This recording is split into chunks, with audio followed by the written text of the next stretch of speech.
quick disclaimer, this is a very sensitive subject, with images of gore and blood. Watch with caution. The Keddie murders are a series of 4 gruesome murders that happened in Keddie, California, on the night of April 11th to 12th, 1981. It's been 43 years since that unfortunate night. Until now, the crime hasn't been solved. The victims were Susan Sue Sharp, the only adult murdered, her daughter Tina Louise Sharp, her son John Stephen Sharp, and John's friend Dana Hall Wingate. The bodies were found by the 14-year-old daughter of Sue Sharp the next morning. Sheila had been sleeping at a friend's house, and when she came home in the morning, half of her family were gone, and her only sister was missing. This became one of the scariest and most gruesome scenes in modern American crime history, which still continues to puzzle people. Susan Sue Sharp was a dark-haired, attractive, single mother of 5 kids. She was married to James Sharp, but later separated from him due to James being abusive to his wife and kids. So in 1979, she left her abusive husband, taking her 5 kids with her. She practically moved across America, searching for a new place to stay. She stayed with some family and friends for a while, but having 5 kids with you makes it hard for anyone willing to take you in. Even her sister had turned down her request for Sue and her kids to stay with her. The only last viable option was a tiny trailer her brother, Don Davis, had just moved out from in the Claremont Trailer Court in Quincy, California. With no other option, she moved in. For a short time, they lived in that trailer park, and to say the quarters were cramped is an understatement. It was basically a makeshift dirt floor shed built beside the rear of the trailer, and several kids were made to live there. It wasn't that great, so Sue decided to move her family just 5 miles from Quincy to the Keddie Resort, which is in the woods. Keddie used to be a busy train hub, but after the railroad shut down, most of the people who lived there moved away. The town tried to be another bubbling hub by turning itself into a resort for camping and hiking, but when that didn't work, Gary Molath, the owner of Keddie Resort, turned a series of cabins into low-cost rental homes. Now, Sue's ex-husband was in the military when they divorced, so to help her start her new life, the Navy gave her $250 a month. Along with that, Sue had a part-time job at the Quincy Elks Lodge, and with that little money she made, she rented Keddie Cabin 28 in the fall of 1981. Their small wooden cabin had a front door that led to the sitting room. The kitchen and 2 bedrooms were just past the sitting room. One bedroom was shared by the girls and the other by the younger boys, while John, the eldest, had the basement on the first floor all to himself. Lastly, there was a set of stairs at the back of the house that went up to the main living area. It wasn't perfect, but it was home.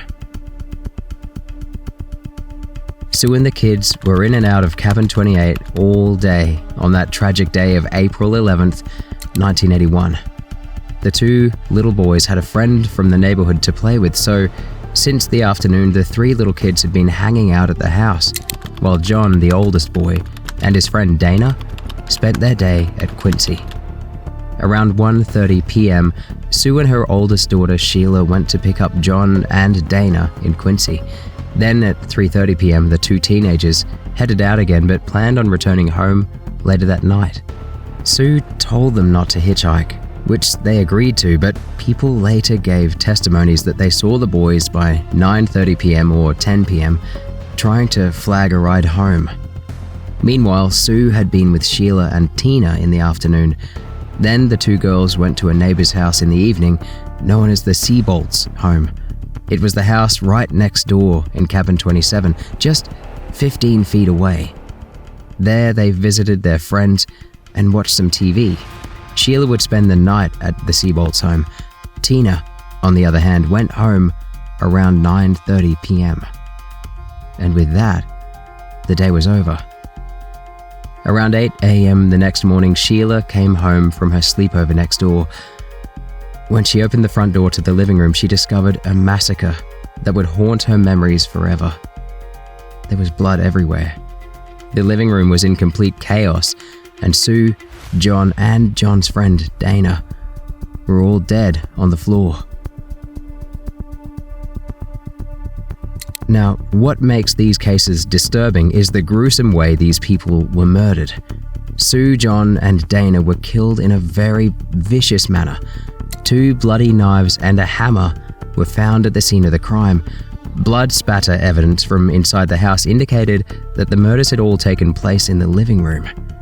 Sue was found lying on her side, next to the couch in the living room. She was naked below the waist and was bound with a blue scarf and her own underwear, which was taped in place. She had been stabbed in the chest and across the throat, with the wound going through her larynx and nicking her spine. There was also a mark on the side of her head that looked like the butt of a Daisy 880 Powerline BB or pellet gun. Young John was closest to the front door. His face was up and his hands were blood-covered and bound with medical tape. His throat had been slit. His friend Dana was on the floor beside him on his stomach. His head was badly damaged, as if bashed in by a blunt object as he lay partially on a cushion. An autopsy report later showed that he had been manually strangled. His ankles were tied with electrical wire, which was wound also around John's ankles so that the two were connected. At least one hammer hit John and Dana in the head, causing blunt force injuries. That means they were hit with multiple hammers. Autopsy reports later determined that Sue and John died from knife wounds and blunt force trauma, while Dana died by asphyxiation. After seeing what she saw, Sheila ran back to the house next door to get help, screaming at the top of her lungs.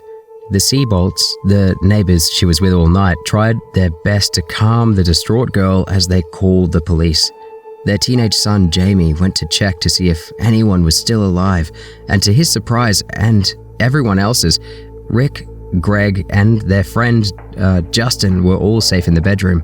The little kids were all safe and untouched. They didn't know the terrible thing that had happened because they were asleep. Jamie ushered them out of the house through the bedroom window to protect them from seeing the horrifying crime scene. By now, police were called to the scene and they started doing their work, trying to figure out what the heck had happened. Because the murders at the Keddie cabin were so brutal, there was a lot of evidence left behind. 2 bloody knives, a hammer, and a piece of plastic from a BB gun were found by the police. One of the weapons was a steak knife from Sue's kitchen.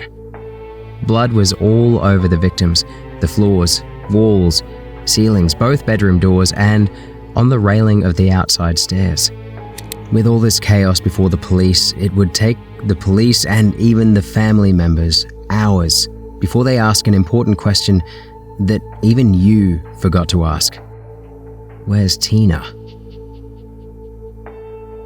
Trying to locate Tina, we believe that she's an integral part of this and that she may be the clue that we're looking for. Tina was missing.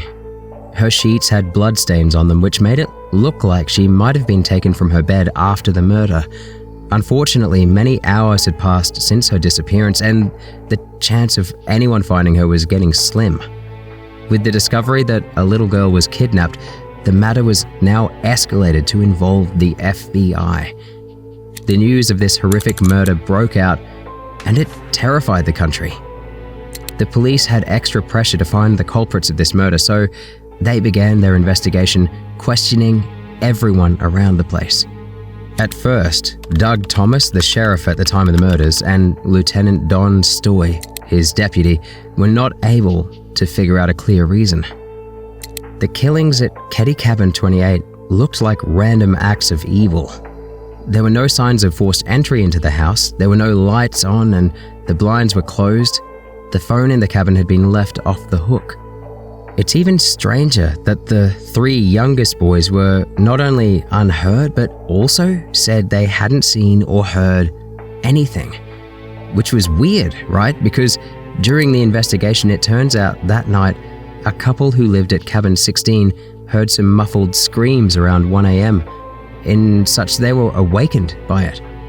But when they didn't hear anything again, they just thought it was nothing serious and went back to sleep. So, how was it that the boys didn't hear anything, but a couple a few feet away were able to hear muffled screams in their sleep, so much so that they had to wake up? It was very strange. Sue had defensive cuts on her arms, which showed that she had fought back during the attack, while John and Dana didn't have any defensive cuts or blood on their bodies. So it looks like they either didn't have a chance to fight back or chose not to. All of their wounds happened after they were tied up and killed.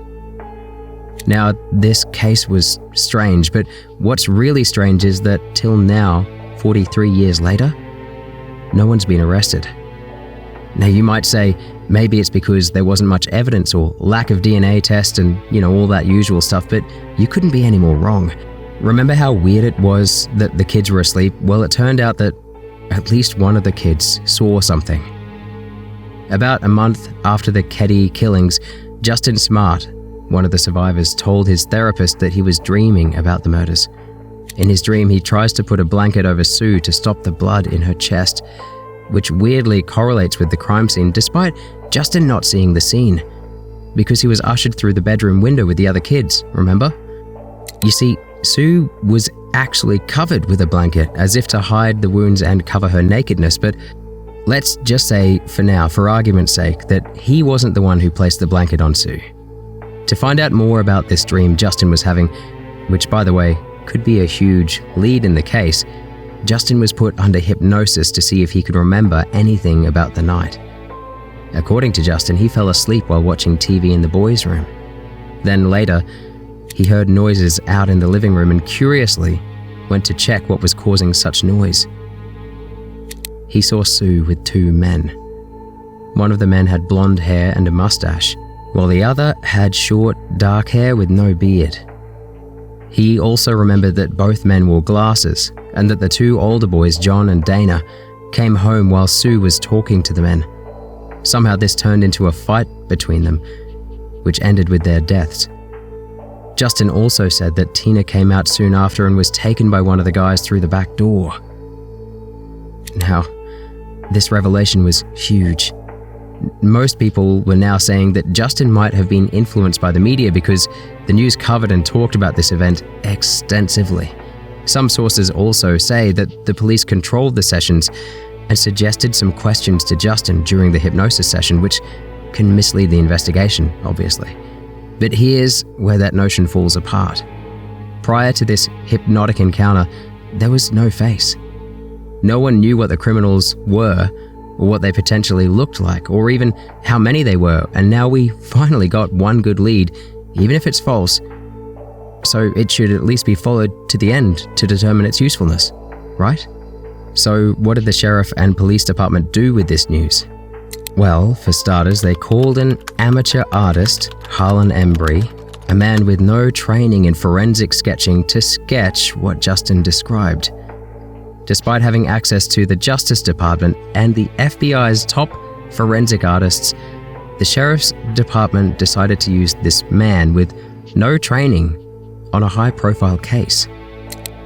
This is what the artist sketched, and despite the backlash and his name forever being tainted as an amateur artist, I'd have to say he did a fantastic job. And you'll see in a moment why I say so, and why I'm the only one that still gives a thumbs up to the artist. Does this image look familiar? How about now, side by side? The guy with the blonde, long hair is Martin Smart, also known as Marty. And guess what? He's Justin's dad. He became a main suspect in the case because he matched the description Justin gave. Marty lived in cabin 26 with his wife Marilyn and their two kids. They lived next to the Sharps' house, which was just across the lane. Most accounts of Marty described him as an unsavory person with a criminal record and a mean personality. He even admitted that he had a temper issue, and there were reports of his abusive nature with Marilyn, his wife, claiming he once tried to hit her and her son with his car. Aside from this, because I know some people might say it's all hearsay, What makes this man a striking number one suspect is that Marty once told the police that one of his hammers with a blue handle had been missing, and he thinks it might have been used in the murder. That was an absurd thing to say. Why would he think his hammer would be used? But despite his confession, the sheriff did nothing. In such, the investigators never questioned him again. They didn't even see him as a suspect, despite his body description matching what his son drew, as well as his hammer missing, and as well as his past behavior, but nothing was done, and it was all chucked up to coincidence. Lots of coincidences, for it all just to be ignored.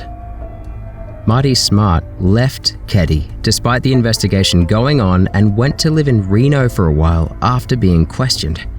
After that, he moved to Oregon, where he died in 2000 as a free man from complications from cancer. Anyway, the second person was John Bobidi, famously known as Bo. John Bobidi was a friend of Marty's and had been living at his house. Sounds normal until you find out that these two had only met a few weeks before the killings, where Bo was getting help for PTSD at the nearby Veterans Administration Hospital, which, by the way, was a little scam Marty and Bo were doing. See, the VA had just started to offer benefits for people with PTSD, and one of Marty's friends, a simple clerk on a Navy repair ship, whose own records don't show any chance of having PTSD from serving, was pushing almost everyone he knew who had served to file for those benefits. So they'd become friends, and Bo had come to stay with Marty for a while and left after the murders. When questioned by police after the killings, Bo brought up the notion that he had been a police officer in Chicago for 18 years, so it couldn't be him, as he was one of the good guys. But it turned out that it wasn't true. Besides that, he lied about how long he'd lived in Keddie. He said he'd lived there for a long time, when in reality, he had not even stayed a full month in Keddie. And the murder just happened to take place when he's around, with Marty's son just magically painting a picture of his face. He also lied that Marilyn was his niece. Even though he lied and told inconsistent stories, the police or sheriff didn't see him as a suspect. Later, the police found out that Bobidi had a criminal past and was working in Chicago for the mafia as an enforcer. And I say found out with a pinch of salt. Again, despite this, nothing was done to him. At first, investigators thought that he was working with the FBI as an inside source. This could be why the Sacramento office of the Department of Justice got involved with the Keddie case so quickly. But interestingly, instead of sending homicide detectives, they sent organized crime detectives to Keddie. John Bobidi left Keddie and went back to Chicago, where he died in 1988. Now, despite these two men being a cause for concern, nothing was done to them. The excuse the police gave was that they did a polygraph test with the two men and they passed it, which we all know now, it's kind of easy to beat if you know how to do it. Meanwhile, it's been 3 years now, and Tina is still missing. The FBI initially looked into Tina's disappearance as a possible kidnapping. However, on April 29, 1981, it was stated that the FBI had, quote, backed off the search because the California State Department of Justice was doing an adequate job, quote unquote, and also, quote, made the FBI's presence unnecessary. Which, from the little I've shared so far, you can tell they were doing a terrible job, but somehow they felt it was enough and sent the FBI packing. Dogs from the police department searched everywhere, but they didn't find anything. On April 11, 1984, Ronald Pedrini, a bottle collector, found a human skull buried in the ground when he was picking up bottles. He found the cranium and part of a mandible of a human skull at Camp 18 near Feather Falls. Now, here's another weird thing to show how incompetent the sheriff's office was. When the bones were found and the findings made public, the Butte County Sheriff's Office got a call from someone who said the remains belonged to Tina. This was before it was confirmed that it was Tina. What did the police do? Nothing. The call wasn't documented or investigated. It was just recorded on a tape, probably as a result of a default setting, and shoved at the bottom of an evidence box, which was later discovered by a deputy who was assigned to the case in 2013. Not only that, but on March 24th, 2016, a hammer that matched the one that Smart said he'd lost was found in a nearby pond. Honestly, this was a clear and shut case, and I'm sorry for making this into a race thing, but if this was like a black person or a Hispanic person, just by their name being mentioned in the case alone, they're like 70% going to jail before being proven innocent.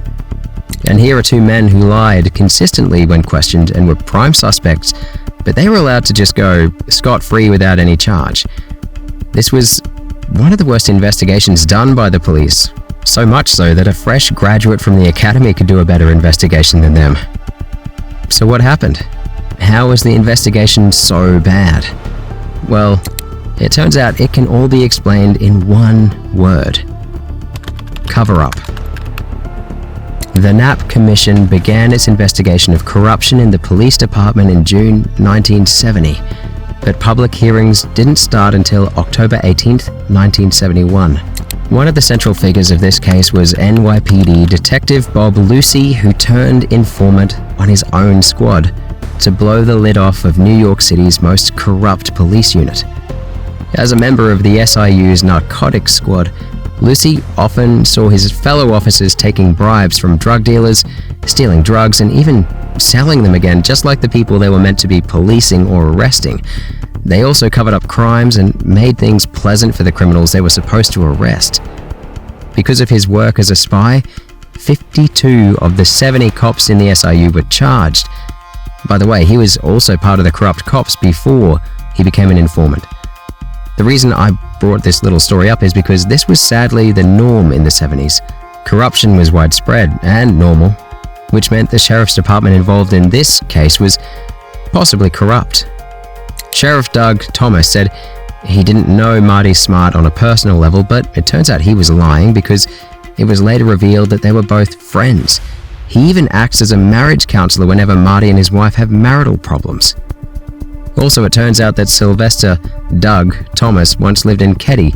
In such, he lived in cabin 28, the same cabin where the murder took place. Remember I said how the DOJ sent organized crime detectives instead of homicide detectives to Keddie? Well, that could be because Plumas County was riddled with drug dealers, and where they mostly lived were in the Keddie resorts. That meant not only did the sheriff reside at cabin 28, but he was surrounded by some of the most well-known drug sellers in Plumas County. Marty and Marilyn Smart were also part of the drug sellers. The sheriff not only put up with the drug sellers, he even became friends with some of them. So why deny it? It's possible that he covered up the crime to hide the fact that he's covering other crimes, basically a simple case of blackmail. You know, like, make all this go away and I won't tell how you also do drugs with us? In such, the whole police department, including the famous Deputy Sheriff Mike Gamberg, who took on the case years later, all look suspicious. What most people who hail Mike might know is that Mike isn't all that perfect. Mike was fired on October 19th, 1978, and he was fired for failure to show interest in his job, which basically meant lateness of reports, lateness to show up to work, questionable absences, careless handling of weapons, and failure to make required follow-ups.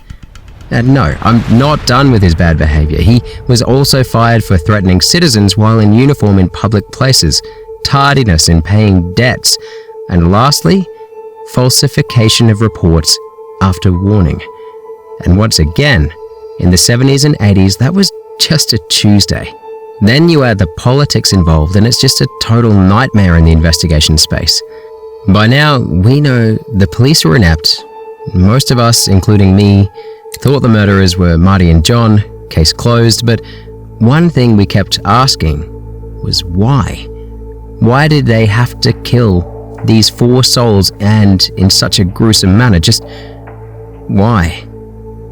That question sent me into a rabbit hole filled with a lot of theories and answers that changed everything for me. So why did the murder happen? Well, there are multiple reasons why, so we'll look through them. Let's examine theory 1. Love. According to some reports, Babidi had a crush on Sue, but she turned him down twice, which embarrassed him, and he got angry at her. Now, this might sound a bit lame, but if you think men now are wicked in relationships, check out men from any timeline all the way to the early 2000s and your jaw would be left open for an hour. Ego, pride, and being turned down by a woman he probably considered worthless could have angered him to commit the murder. As for the motive for Marty, it turns out that Marty and Sue were having an affair. There was a secret spot where Marty worked, and Sue would meet up with him and they, do their thing. Marilyn later found out and got mad at Marty.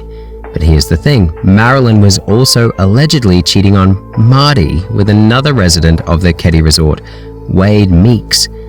And it seems things were a bit serious, so much so that the two were considering living together, but with Marty out of the picture, and for good. Also, behind Marty's back, Sue wanted Marilyn to leave Marty since he was abusive towards her and her children, but she wasn't advising Marilyn from the goodness of her heart. She just wanted the two to separate so she could enter the picture with Marty. Honestly, it was one big, soap opera thing. So for the motive, Marty wanted Sue out of the picture for trying to break his home and probably to cover the affair before it got out of control. And Babidi, just for ego's sake? Investigators also agree that while Marilyn wasn't involved in the killing, there are high chances that she was complicit in the killing. She knew about Sue's affair with her husband and wanted her dead as punishment. So by now, we start to get a clearer picture. Sue is the only one who was supposed to die. The other kids were unfortunately just collateral damage as things escalated. Second theory, hatred. The second theory that I am conflicted about is that Sue's daughter, Sheila, was complicit in the murder as well. So, hear me out. It turns out that Sue wasn't a great mum or person, as we all thought. That's not to say she deserves the killing. No one deserves that level of brutality, but I'm just here to share all that I know, and I'll provide proof of me for saying such a thing. In July 1980, something happened that says a lot about Sue's behavior as a mother and how the Plumas County Sheriff's Office handled a very upsetting event. Tina and a school friend were molested by a neighbor with promises of ice cream. Okay, so wrap your head around that. This took place at the nearby downtown trailer park. By any measure, the county sheriff's reaction was terrible. The case against the molester, Daniel Worman French, was crystal clear, but no charges were brought at all. Some of the files about the molestation case were all of a sudden stolen, so some of them are missing. However, the papers that are still around show that the whole thing was messed up from the start and that Tina and her friend were victimized again by PCSO. When it was said that the mother of the other victim reported this, the girls were taken to headquarters and questioned by a female clerk. A week after the crime, PCSO went looking for the victims and their mums to do a follow-up. After several tries of looking for Sue, Sue was finally found at home. When asked about Tina, she said Tina was at the trailer of the other victim, but when the police got there, no one was there. To put it another way, Sue didn't know where her traumatized daughter was, and she was okay with letting her go back to the place where the abuse happened without watching her. In such, the molester felt safe enough that he didn't need a lawyer because he thought nothing would be done about it, and he was right. According to surviving records, it shows that literally nothing was done. And by the way, Sheila was also pregnant at 13 years of age. So her eldest daughter, Sue's eldest daughter, was pregnant and her youngest daughter was molested. Safe to say, Sue wasn't a great mother, and Sheila hated her for being a bad mother. I didn't feel any better about Sue then because I just felt like I was very judgmental and thought she should have been a better mother. And I wouldn't let my kids go over there, but I was welcoming her kids over to our house and wanted them to be there and be safe. But the night it happened, they wanted Paula to stay the night, and I wouldn't let her stay. And I just felt like my kids didn't belong over there. To add insult to injury, Sue gave Sheila's baby up for adoption without her permission, which enraged Sheila. Yeah, funny that. At this stage, Everyone wanted Sue dead. So Sheila connived with the Smart family to murder her mother. She played her part by unlocking the door, turning off the lights that were supposed to stay constantly on, and creating a good alibi for herself by staying at a neighbor's place. All that was left was the D-Day. See, I told you I was in a rabbit's hole. The killings had been planned for a few weeks, but it seems that night of April 11th to the morning of April 12th was chosen especially because it was spring Easter break. A lot of people who lived in Keddie and Quincy were students at Feather River College, FRC, and weren't in town for the holiday. In such, that night, Quincy's bar manager thought business would be so slow that he hired a DJ instead of a live band. Not only would there not be many witnesses that night, but the killers also knew that not many people would be inside the cabin. On a normal Friday and Saturday, Tina spent both nights at their next-door neighbor's house, the Seabolts, where Sheila slept, which is why some people think Sheila had something to do with it. Like, how was it that the one night Tina went home was the night she met her unfortunate fate? Which weirdly is also the first time Sheila stayed the night with the neighbors. She'd never done this before. As for John, everyone knew that John didn't usually spend the weekends in Keddie. On a typical weekend, he would go to school on Friday morning, spend the weekend with friends, and come back to his house on Sunday. Another strange thing is that Justin, the son of Marilyn and Marty, was there at cabin 28 that night, which they didn't know about, and is probably why that boy and the rest of Sue's family are still alive. In such, the intended target was only Sue, from the looks of things. The killers clearly thought that Tina, John, Dana, or Justin wouldn't be there that night. To create an alibi, Marilyn, Marty, and Bobidi all went out to the bar. They dressed in a way that they would be noticed by the people there. Marilyn wore an off-white dress that went all the way to the floor. Bo and Marty were too fancy in their three-piece polyester dance suits, and they wore mirrored sunglasses to make it even better. This wasn't a formal place for that kind of dressing. You know, that's like wearing a tuxedo to a triathlon. By now, you should be remembering what Justin said about the killers wearing suits and a pair of sunglasses. Despite all these coincidences, nothing was done to them. Anyway, the three of them, who were all dressed way too much, sat at a table by the dance floor all night close to the DJ.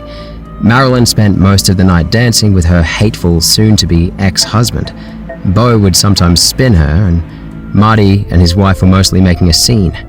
But shortly after they left, after causing one of these scenes, they went home, grabbed their kill kit, and went down to cabin 28 when it was already dark with the intention of killing someone. As they went down to Sue's home, Marty and Bo walked in through the front door, which was now dark and open.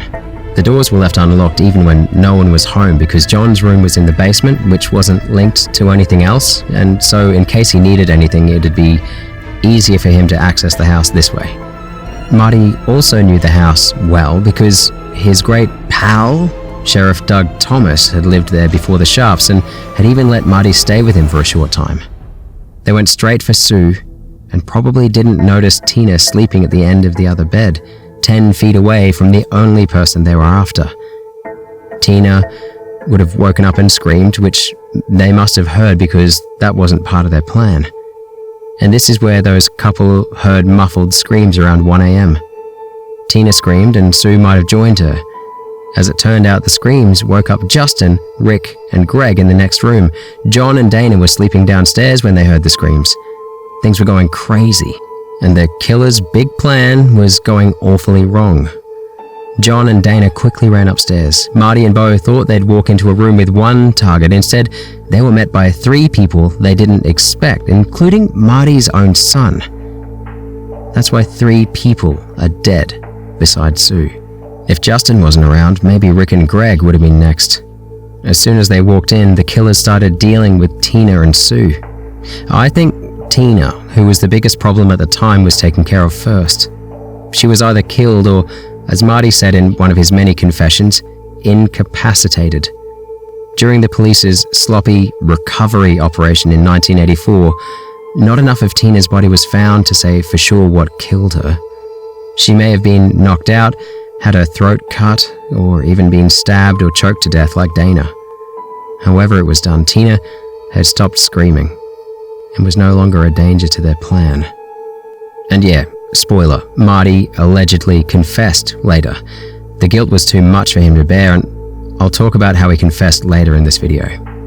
Meanwhile, John and Dana ran up the back stairs and into the house through the kitchen. Again, armed adults were up against a tough 15-year-old and a 17-year-old. It was clear who'd win. There are signs that there was a small fight, and one killer's nose may have been bloodied, but soon, Dana, John, and Sue let the medical tape be used to bind them at the wrists, and the fighting stopped. After that, there was abuse and killing. During the autopsies, there was no blood found below any of the tapes on the bodies. This proves that the victims gave up their lives as soon as they stopped fighting, even if it was a fight for their lives. The bathroom light Sue had left on was also the main source of light the killers used to move around and do their work. This light came in through the bathroom door that was open, went past the bedroom hallway and into the living room. People have called this dimly lit area the kill zone because it's where most of the killings and bloodshed happened that night. It was there that the victims were put on a couch cushion and beaten and abused over and over again until they were killed. When the crime scene was found, both sides of the cushion were completely soaked through to the foam inside with blood from all the victims. So when the police said they think the cushion was used to comfort Dana, that Dana was given special treatment, or that Dana may have even been involved, that person is either stupid, lying, most likely both, or they were lied to. Then why did they use the cushion? To give comfort to the victims? No way. The cushion kept the killers safe. The cheap, thin, used carpet in cabin 28 was right on top of the wooden floorboards. Not a single cushion or insulation under the rugs or the floor. If you hit someone in the head with a hammer while they're lying on that floor, the floor would act as a speaker. The deep, uninsulated crawl space would let everyone in the world know what was going on in cabin 28. The cushion was only there to block out the noise of tools and knives hitting bone. It looks like Sue was gagged after the rest of the victims were bound and gathered in the living room. They started with her underwear. They were cut from her body and then pushed into her mouth, as shown by a knife mark on her crotch. A scarf, tape strips, and a bra from around the house, but not the one Sue wore to bed, were used to make this stronger. Sue was put on the floor near the couch. Her head was propped up against the foot of the couch while she watched the others be abused and killed. She was now bound and gagged. It makes sense that Dana and John were killed next, since they were the biggest and only danger. Both were hit hard in the head, and after they passed out, they were worked over on top of the cushion. The carpet had at least 14 bleed-out spots that went from the couch area to the kill zone and then to the front corner in the farthest corner of the room. Because they were so careful, the bloodiest parts of the living room were kept to one side. This left a clean stretch of carpet from the front door to the kitchen and bedroom hallway. As soon as the boys were down, they went after Sue with all their might. She was punched and hit several times with the rifle's barrel and butt. The hits were so hard that the point sight near the barrel's end and the ramp sight near the stock were both torn off and found on the living room carpet by investigators. The pointy end of the needle made a perfectly round hole below Sue's right eye. She had a lot of loose teeth. Dana also had loose teeth. Both of these problems were caused by hammer hits. Sue seems to have been threatened with a knife at some point, as she got several cuts in her left ear that almost cut it off. Sue had defensive cuts on the top of her left hand from trying to block the knife blade. Several strands of hair were cut off by the stab wounds in her ear. After they were done with the murder, Bo and Marty knew they had to rush back to the bar to fix their alibi because the screams happened right after they left the bar and their alibi. They went back to 26 and cleaned up any blood they could see. They quickly put on their dance clothes again, so quickly, in fact, that they forgot to put on their vests, as Bo pointed out to the police. A gruesome killing like this must taint your soul. You'd have to be a demon incarnate to kill like this and not feel something, and one person who felt something was Marty. his life never remained the same. Even though a lot of people can agree it was Marty, the police never arrested him, and Marty never confessed, officially. But he never felt all right. He just had to let out what he did. After the murders, Marilyn kicked Marty out for his infidelity with Sue, and Marty went to Reno. Marty, riddled by guilt, ended up telling his counselor or therapist at the Veterans Administration in Reno that he killed Sue and Tina, but not the two boys. According to the story, Marty said he was angry that Sue had convinced Marilyn to leave him and that he killed Tina because she'd seen everything. He couldn't let her live because of this. Here's the thing, though. The counselor told the police about Marty's comments soon after the killings, but the police did not record the information as evidence or do anything else with it. Of course, it's his word against a dead man, but hey, even if he didn't say anything, the evidence still points towards Marty. There was a documentary about the murders where Marilyn shared her opinion. She even further implicates Marty as the killer, talking about how Marty always had hated John Sharp, one of the victims and Sue Sharp's, eldest son.